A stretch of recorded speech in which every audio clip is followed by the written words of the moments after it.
So I'm Nitasha Sharma, and I'm born and raised in Hawaii, in Manoa. And I teach now as an assistant professor in Chicago. And I teach in African American studies and Asian American studies. But most of my academic career has been centered around hip hop.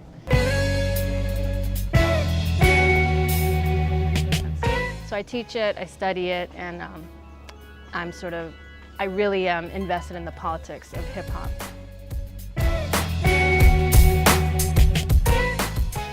I teach a class on the racial and gender politics of hip hop. So even if I don't listen to or like a lot of hip hop artists today that are played on the radio, I have to know what's current. But I also teach a class on Asian Black race relations in the US.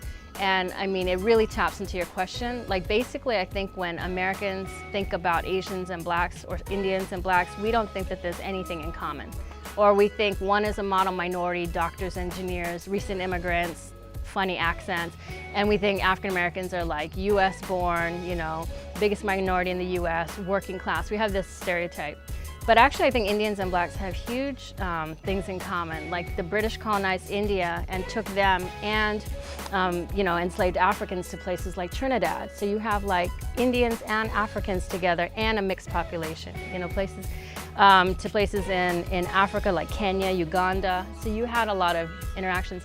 I think one of the most relevant intersections between Indians and Blacks in the US is that we are both minorities. Even if Indians deny that and we think our professional status and the fact that whites like us because we don't cause trouble, we think that separates us. In fact, I think racism targets both groups. And you really see that after 9/11, when someone like me could be mischaracterized as Middle Eastern now.